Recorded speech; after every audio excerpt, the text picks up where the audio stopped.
Karibu katika kisa hiki cha kusisimua. Awali ya yote, follow Kalunju Movies ili kuipata story. Katika maisha zipo aina nyingi za changamoto ambazo kiuhalisia zinaumiza, hasa pale unapokuwa na uhitaji mkubwa wa jambo fulani. Unapokuwa na uhitaji, watu wengi huugeuza uhitaji wako kuwa fursa ya kujipatia faida. Twende pamoja katika kisa hiki cha kusisimua. Jina langu naitwa Dada Clarisi Kombe. Umri wangu ni miaka 33.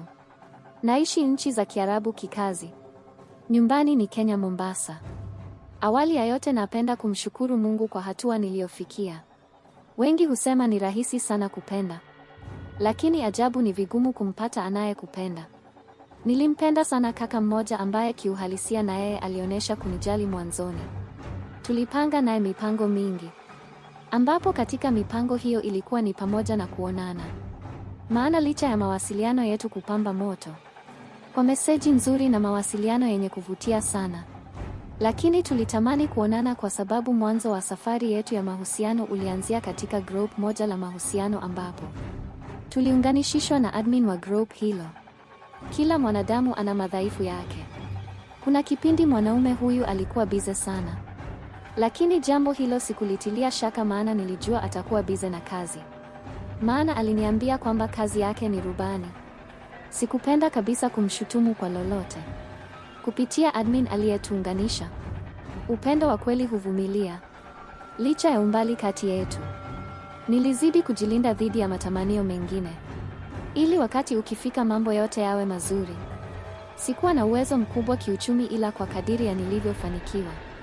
Sikumsahau kabisa, nilijitahidi kumpa kwa kadiri ya mahitaji yake, maana kuna wakati alinililia shida akihitaji kiasi fulani cha fedha. Sikumnyima kabisa, pamoja na kwamba mimi ni mwanamke na yeye ni mwanaume. Sikuangalia hayo, nilimsaidia tu. Ilifikia hatua ambayo sikuwa na fedha kutokana na mishe zangu kuyumba. Hapo ndipo nilipokuja kugundua upande wa pili wa mwanaume huyu. Ninaandika haya nikiwa na maumivu makali sana moyoni. Natamani mwenye kujifunza na ajifunze kupitia kisa hiki. Sitosahau siku ambayo nilikuwa na furaha sana kutokana na mawasiliano mazuri kati yetu, tukizungumzia malengo yetu ya baadaye. Ndipo alipoanza kwa kusema, unajua mimi kuna mishe naisikilizia ikitiki tu. Aliongea mwanaume huyu, jambo lililonishitua kidogo. Nikauliza, na vipi kuhusu kazi yako ya urubani, utaiacha au? Niliuliza huku nikiendelea kumsikiliza kwa umakini, maana tulikuwa tunawasiliana kwa njia ya simu kwenye mtandao wa WhatsApp voice call. Kusema kweli, mimi sikuwa na kazi, isipokuwa huu ni mwaka wa 3 nasikilizia kazi, lakini hivi karibuni serikali imetangaza nafasi za kazi na mimi nimebahatika kuchaguliwa kuwania kwenye nafasi hizo. Aliongea mwanaume huyu ambaye kiukweli alijaliwa sauti nzuri ya kuvutia. Si hivyo tu, bali hata muonekano wake ulikuwa smart sana. Na mbona ulinidanganya kuwa una kazi? Niliongea kwa kujiamini. Mwanaume huyu alikohoa kidogo, kisha akaendelea, naelewa kwamba nimekukosea kwa kuchelewa kukuambia ukweli, lakini amini, upendo wa dhati upo ndani yangu. Aliongea mwanaume huyu. Maneno yake yalikuwa kama asali ndani ya moyo wangu. Sikupenda aumie, sikupenda ajisikie vibaya. Kisa mambo madogo madogo. Nilichomwambia, usijali, wewe ndio mwanaume wa maisha yangu, uwe na amani. Basi tulimaliza mawasiliano kwa njia ya WhatsApp, tukaendelea kuchat. Ndipo akaniambia, unajua, binafsi sijawahi kuona mwanamke mwenye uelewa mkubwa kama wewe. Kifupi, najivunia sana kuwa na wewe. Alichat hivyo mwanaume huyu ambaye kiukweli aliugusa moyo wangu kwa namna ya pekee. Wakati naendelea kuwasiliana na mwanaume huyu, ndipo admini aliyetuunganisha mimi na mwanaume huyo alinitext, habari yako dada Clarisi? Nikamjibu, salama tu dada. Akaendelea, umpendaye hajambo?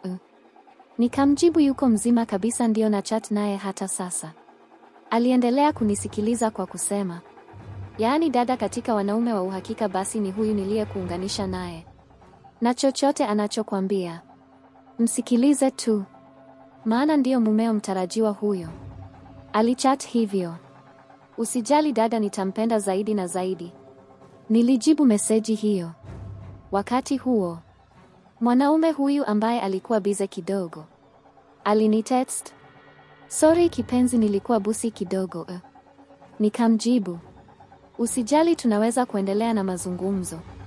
Ndipo ikaingia meseji, mke wangu mtarajiwa, nina shida ya haraka, naomba nisaidie. Ulikuwa ujumbe mfupi wenye uzito wake, kwani alionekana mwanaume huyu alikuwa na uhitaji wa kiasi cha haraka zaidi.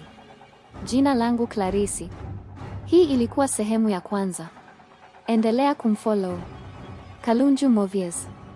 Pia endelea kufuatilia stori hii, utajifunza mengi zaidi.